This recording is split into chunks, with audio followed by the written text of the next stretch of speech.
Teve uma época da minha vida que eu trabalhei na ladeira ali da Estação São Bento.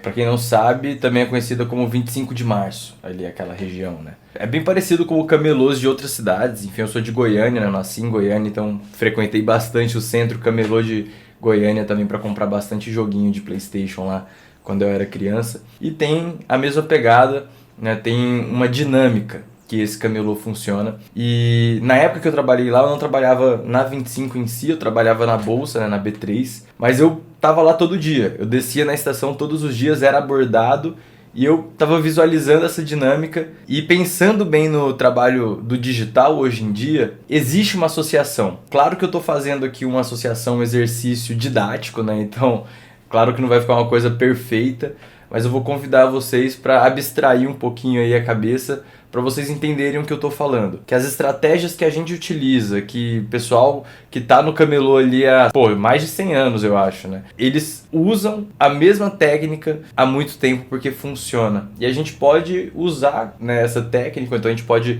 enfim, aprender muito com essa técnica e modelar isso para nossa realidade aqui no mercado digital. A dinâmica é a mesma. E eu vou trazer vocês aqui para o papel para eu poder desenhar e tentar deixar a coisa um pouquinho mais explicada, né? Acho que vai funcionar melhor essa dinâmica. Mas antes de eu vir aqui para o papel, queria entender de vocês, né? Eu não conheço muito o público que me assiste aqui, né? A gente tá começando a fazer um vídeo, tô soltando aqui no YouTube e deixando o algoritmo entregar. Eu não tô fazendo tráfego, eu não tô divulgando em nenhum lugar. E as pessoas que me seguem, os inscritos que estão entrando aqui, também as pessoas que estão assistindo esses vídeos, são pessoas que eu não conheço. Eu queria muito, se possível, que você comentasse aqui embaixo o que você trabalha, se realmente você trabalha no mercado digital ou se você tá pensando em migrar para o mercado digital. Quero entender um pouquinho mais aí do seu perfil e, claro, né, pra gente poder se comunicar melhor e eu poder trazer conteúdos que agreguem mais pro seu momento também, beleza? Mas vamos pro papel para vocês entenderem aqui o que tá passando na minha cabeça. Então, basicamente, né, em todo camelô a gente vai ter uma ladeira, né, uma rua aqui.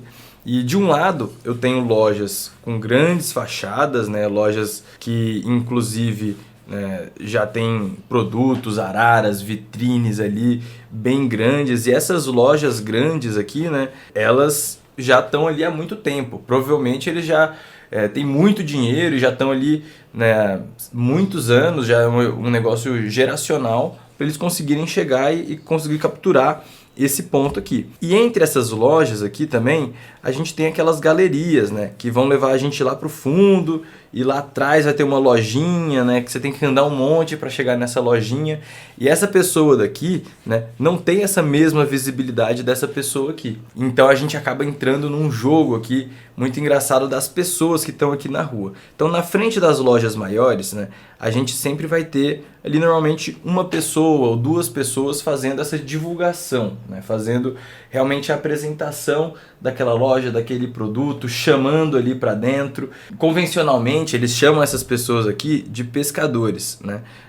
Então os pescadores, eles principalmente ficam na frente dessas lojas grandes, mas também existem um outro tipo de pescador que normalmente ele é mais agressivo, né? Ele tem ali várias táticas, ele tem, enfim, né, um marketing mais de guerrilha mesmo, que é o pescador, né, que precisa levar essa pessoa para dentro dessa lojinha lá atrás, lá, que é uma lojinha que está escondida, né? Então ele vai capturar aquela pessoa ali que está passando na rua, né, procurando por algum produto e vai interceptar ela, né? Esse pescador, ele é uma pessoa que vai atrás, né? Ele puxa a pessoa para dentro da loja. Então é um jeito proativo mesmo de você fazer marketing. E a gente tem também, né, os cartazes, enfim, você vai passando na rua, sempre vai ter uns cavaletes ali com alguns cartazes falando que tem ali uma loja ali para dentro, né? Tem alguns aqui que fazem só a panfletagem também, né?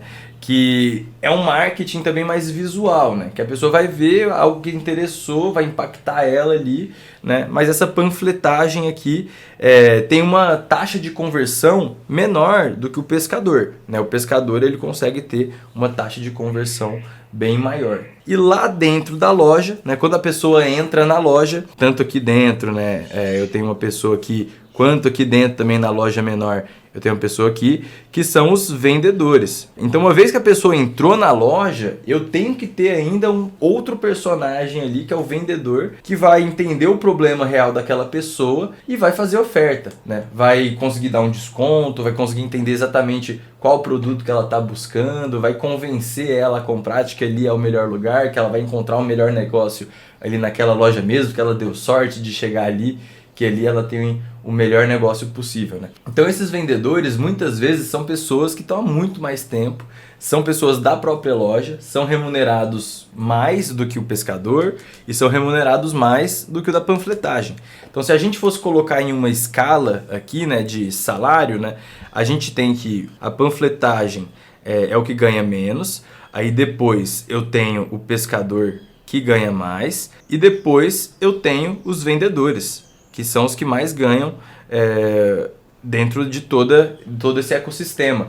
E a gente parando para olhar daqui, o vendedor ele tem um trabalho mais simples, entre aspas, porque ele fica parado ali, não precisa ir para a rua, enfim, mas para ele chegar ali, ele teve que passar muitas vezes por toda essa escada aqui, ou pelo menos ele é alguém ali de dentro da loja, ou então da família da loja, alguma coisa do tipo, enfim, mas com certeza é um cargo, né, que vale mais do que o de panfletagem. Panfletagem é bem mais fácil de qualquer um conseguir. Tá, Matheus, mas o que isso tudo tem a ver com marketing digital? Onde que essa parte do marketing digital entra e o que tem a ver com isso daqui? Então, a dinâmica, né, dentro do digital é bem semelhante. E isso mostra justamente quais canais você precisa trabalhar e como que você precisa oferecer o seu produto, ter às vezes diferentes pessoas ou então diferentes funções ali dentro da sua empresa. Então pensa comigo, né? O que é a internet se não uma grande rua digital? Talvez não a internet, né? Mas cada rede social é uma grande avenida, ou melhor, né, uma grande praça pública, e essa praça ali, né, tem centenas, né, milhares de barraquinhas expondo os seus negócios, os seus produtos. Cada pessoa ali que está navegando, que está scrollando, vendo um vídeo para baixo, que tem o potencial de ver um conteúdo seu, é uma pessoa que está andando ali na 25 de março, procurando por alguma coisa. Às vezes nem está procurando por nada, às vezes só está passeando mesmo. Mas se você for um bom vendedor, se você impactar ela de um jeito que toque ali aquele sentido e a necessidade de compra, a pessoa pode comprar de você. É totalmente possível, porque não é assim? E se essa grande rua, né, que é a rede social, ela tem perfis, ela tem contas que são muito maiores do que outras. Tem contas que têm milhões de seguidores e contas que têm alguns milhares, centenas de seguidores. É a mesma coisa também lá da 25. A loja grande que tem uma puta fachada, que já tem nome, que já tá lá há muito tempo, que tem um maior investimento também, ela vai ter uma visualização maior, ela vai ter um destaque maior. Agora, se você é pequeno, se você tem pouco cliente, aí você vai ter que buscar outras estratégias. Agora, se você é pequeno, se você tem poucos seguidores, a sua audiência é limitada, aí você vai ter que ter mais estratégias, vai ter que fazer um marketing de guerrilha ali, vai ter que se virar para chamar a atenção dessas pessoas. Vai ter que investir às vezes em melhores pescadores, vai ter que ter um panfleto mais chamativo. Então você vai ter que de alguma forma se diferenciar dessas grandes empresas, dessas grandes lojas, né, que tem as grandes fachadas, ou dessa galera que tem esses grandes números, né, para você conseguir conquistar esse cliente. E principalmente você ter uma oferta que vai ser valiosa para esse cliente. E claro, né, você fazer uma oferta que vai ser interessante para esse cliente. Porque muitas vezes a pessoa que vai lá no fundinho, na lojinha escondida, né, ela fica mais satisfeita com a compra do que a pessoa que só entra na loja maior e faz aquela compra ali mais tradicional, mais rápida. Isso acontece muito também, né, quando a gente fala de rede social, com contas grandes. Você já teve a experiência de comprar de um grande player? Já comprou o curso do Sobral, do Giannini? Falando de bons aqui, né? Mas também Érico Rocha, tem uns outros cursos mais chapuletados das ideias, né? Primo Rico, coisas de finanças, assim. Que eu, enfim, né? Não indico. Acho que tem muito conteúdo gratuito bom e livros melhores para você estudar sobre esses temas. Porque é coisa séria, coisa que você precisa realmente estudar, né? Não acho que um cursozinho online vai conseguir te trazer alguma profundidade disso, mas esquece, né? Não é disso que eu tô falando aqui. Mas esses grandes players, quando você compra algo deles, é uma experiência muito padrão, né? Eles precisam ter escala justamente porque eles têm grandes números. E se você for comprar um produto mais personalizado, algo que você realmente vai ter um contato mais próximo dessas pessoas, é muito mais caro. Aí vai ter ticket de 15, 20, 30. Pablo Marçal, ele falou que já cobrou 200 mil reais em um jantar, né? Enfim, então tem bobo pra tudo, né? Então quando a gente é pequeno, quando a gente não é ninguém, né? Eu já falei isso num vídeo também, eu acho que foi aqui, você pode dar uma olhadinha nele. Mas quando a gente não é ninguém, a gente tem que se diferenciar. E quando a pessoa chegar até nós, ela tem que sentir uma sorte, como se ela tivesse encontrado o ouro em um mar de ferro, de bronze. Então a gente precisa mostrar realmente que a nossa solução é personalizada e foi feita para aquela pessoa. E é o que essas lojas que estão lá no cantinho fazem. Esse vendedor é muito bom realmente em mostrar que, cara, você veio até aqui, o pescador te trouxe e tal, nossa, você vai sair com o melhor negócio, né? E às vezes você sai, pô, satisfeito de ter feito todo esse trajeto ali, e ao invés de ter só entrado na loja grande e comprado. E isso que eu trago para vocês, né? Como a maioria das pessoas, eu acredito que a maioria das pessoas que eu estou conversando aqui são pequenas empresas, são empresas que estão nascendo, às vezes são eu-presas, né? Empresas de uma pessoa só. Você tem que justamente pensar em um público específico, um problema específico, uma dor específica, ao invés de tentar vender de tudo ou então tentar resolver de tudo, porque aí você vai conseguir ter esse efeito muito mais fácil. Então, pensar num nicho, pensar na dor desse nicho, às vezes vai ser um jeito mais fácil. E eu falo disso também nesse vídeo, falando do meu modelo de negócio, como que eu pensei aí na minha estratégia para ganhar dinheiro online nesse ano de 2025, né? E pro ano que vem já também de 2026. Mas beleza, né? Eu já falei um monte de coisa aqui, bora voltar pro papel, porque eu quero complementar aqui com vocês esse pensamento. Então, voltando aqui para o raciocínio que a gente estava tendo, né? Dentro do mercado digital, a gente vai ter várias situações que correlacionam com essa dinâmica aqui. Então, por exemplo, a gente precisa de todas essas pessoas também no nosso negócio digital. Eu vou precisar de panfletagem, vou precisar de um pescador, eu vou precisar de um vendedor. E muitas vezes eu vou precisar ser todas essas pessoas em algum momento. Então, vamos supor, o que é a panfletagem? A panfletagem dentro do mercado digital nada mais é do que o nosso marketing orgânico ou até o nosso tráfego pago, né? Por quê? Eu vou fazer os meus criativos, as minhas mensagens, a minha comunicação, o que eu vendo, minhas ofertas, chegarem nessas pessoas. E o panfleto faz justamente isso. Eu chego e mostro um panfleto. Mostro uma arte, mostro aqui, né, ou então um cavalete aqui, né, um banner, né, um painel, um cavalete pintado que vai direcionar falando, olha, aqui eu vendo tal coisa. A gente precisa ter tanto marketing orgânico quanto marketing pago para conseguir ter essa distribuição. Se eu faço um orgânico muito bom, eu consigo distribuir meus conteúdos e vender mais fácil. Se eu não consigo fazer isso tão bem, eu tenho que apelar para o pago, mas também tenho que fazer um tráfego pago bom para conseguir ter resultado. Eu sempre achei mais fácil pela via do tráfego pago. Mas a segunda alternativa também é que eu acho muito bacana e que do meu lado aqui foi o que me trouxe mais cliente no começo, quando eu não tinha nada, quando eu não tinha nem dinheiro também para investir nesse tráfego pago, porque querendo ou não é caro, você vai deixar ali 2, 3 mil reais por mês com Facebook e Google se você for para esse caminho do tráfego pago. Mas seria o caminho dos pescadores, né? Então quem são esses pescadores, né?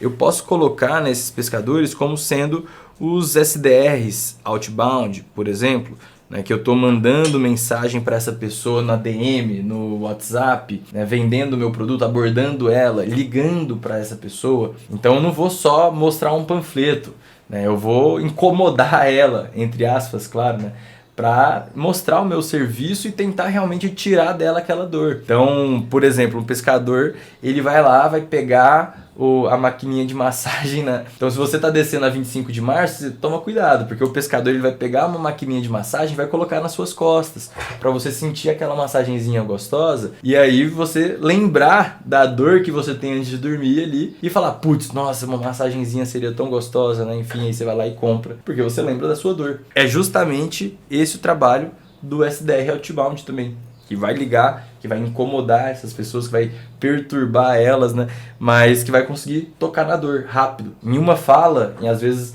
né, uma frase que ele fala, ele já consegue despertar aquela dor. Um bom SDR conecta muito rápido e consegue fazer com que a pessoa fique interessada de aí sim falar com o vendedor, né, com o closer que vai efetivamente fazer a venda. Outra coisa também que assemelha muito, né, esses pescadores hoje em dia é o que as pessoas falam do social selling, né? Então, social selling é um jeito bonitinho, né, de falar que é um inbound, um lead scoring, né? Antigamente o pessoal do e-mail marketing sabe do que eu estou falando, que existia muito lead scoring para você poder incomodar essa pessoa também, dependendo de quantos e-mails ela abriu, quantos conteúdos ela baixou, né? Se esse lead já é um lead mais qualificado. Eu acho que o social selling, né, é a versão 2.0 desse lead scoring, né? Usando também redes sociais e às vezes até multicanalidade, né? Um social selling multicanal, omnichannel, enfim. Tem muitas estratégias bacanas rolando. Então, você também precisa ter uma dessas duas coisas aí rolando, né? Isso com certeza vai impulsionar as suas vendas, porque você vai conseguir abordar mais pessoas. E às vezes, né, o que eu estou colocando aqui, a pessoa que vai ser abordada por essa panfletagem no marketing digital, né, ela pode ser abordada, ela pode ser direcionada pelo próprio pescador. Eu acho que isso daqui também é uma coisa legal. Então aqui no digital, né, o SDR ele pode ter essas múltiplas funções porque ele vai estar em casa, né? Ele vai estar com o computador na frente e é muito mais fácil ele desenrolar também um atendimento do jeito que for, como a gente quiser fazer. Então no digital eu acredito que você possa aproveitar ainda mais as pessoas, né? E por último, né, a gente tem os vendedores, que eles vão continuar sendo nossos vendedores, né? O pessoal do marketing digital gosta de colocar coisas em inglês, né, para dificultar, enfim. Então eles acabam chamando esses vendedores de closer. Mas é a mesma coisa, né? No final, o closer nada mais é que um vendedor. Mas é a pessoa que vai apresentar a solução. Então, independente de você tem um SaaS, um SUAS, você vende serviços, você vende curso, né? Qualquer coisa que seja, o potencial que você tem de aumentar suas vendas, colocando essa venda um a um, uma pessoa falando com uma pessoa, nem que seja no final, para dar suporte, para entender melhor esse problema, para conseguir conduzir ele até a solução. Até vendedor de curso faz isso. Eu já vi muita gente, né, que faz páginas de vendas, faz anúncios, né? Depois que você vira lead deles, eles te abordam também para vender o curso mesmo. A pessoa não tem nem serviço, não tem nada mais, mas ele vai lá tentar resgatar porque isso traz sim um aumento de conversão. E tem muita gente que só compra quando é abordado, quando tem essa comunicação direta. Então é por isso que eu acho que essa relação, né, tem tudo a ver e ela é uma relação que vem antes do digital. A gente só está conseguindo pegar uma coisa que já existia, por exemplo, na 25 de março e a gente está trazendo isso para o digital, né? Então o que as pessoas fizeram foi só pegar algo que já existia, né, há muito tempo ali, por exemplo, na 25 de março, ou então num shopping, né? Essa relação acontece também em shoppings, enfim, e a gente está transportando isso para o digital. Claro que quando eu trago também essa relação é totalmente livre, por efeitos didáticos aqui, só para você entender também o que está passando na minha cabeça na hora que eu raciocinei isso tudo aqui. Eu acredito que isso faça um mapa bacana para você entender um pouquinho mais como estruturar o seu negócio digital. Matheus, mas eu sou sozinho, Matheus, eu sou só uma pessoa, eu preciso fazer isso tudo. E sim, cara, mesmo que você seja um só, a sua empresa precisa ser profissional. E uma empresa profissional, ela tem multissetores. Uma empresa é um negócio que é multidisciplinar. Qualquer tipo de empresa, por natureza, vai ter um trabalho de recursos humanos, um trabalho financeiro, que é mais contábil, vai ter um trabalho mais artístico e criativo relacionado às artes, à panfletagem, vai ter um trabalho mais de copywriting para a gente poder fazer esse convencimento de vendas, tem um trabalho mais humano, comercial, né? Enfim, tem muitas coisas, tem uma infinidade de possibilidades e dependendo da solução que você traz, aí você vai mais a fundo mesmo. E eu acredito mesmo que se você não tem esse perfil de querer aprender coisas diferentes, se você fala, putz, não, eu quero empreender no digital porque eu amo, eu sou apaixonado em tráfego pago, então, nossa, eu amo ficar fazendo artezinha para Instagram, se eu pudesse eu fazia só isso a minha vida inteira, talvez empreender não seja para você. Eu acho que abrir uma empresa no digital, vender algo e ter um negócio no digital, você naturalmente vai ter que estar aberto também, às vezes, a estudar, aprender coisas que você não se interessa. E você tem que olhar para essas coisas todas para você não fazer merda. Se você abrir um negócio no digital, por mais que seja algo seguro, por você ter menos custo, não ter que pagar aluguel, né, não ter que pagar, enfim, várias coisas, mas fizer de qualquer jeito, sem abrir uma planilha para contabilizar custos e receitas, enfim, vai dar merda, né? É a receita do fracasso, porque você não vai ter, né, uma noção mínima de precificação, né? Você vai estar fazendo tudo no freestyle, mesmo que seja só um curso digital, mesmo que você vá vender só um e-book. Isso é um dos exemplos. Se você também não tiver um closer, se você não tiver marketing orgânico e marketing pago, se você não tiver um pescador, alguém ali fazendo um spin selling, um SDR, alguém trabalhando ali um social selling para você, tudo isso são coisas que vão fazer com que você fature menos. Ah, mas eu vou deixar de ganhar? Sim. Eu vou quebrar? Talvez não. Com certeza tem um monte de loja ali na 25 de março que não tem toda essa infraestrutura de pescador, de panfleto rolando e às vezes permanece viva também. Não acho que isso aqui é obrigatório para que você tenha sobrevida, para que a sua empresa cresça, mas é um caminho, é um jeito. E é um jeito que funciona há muito tempo, né? Então, se você quiser, você pode replicar. Beleza? Até mais.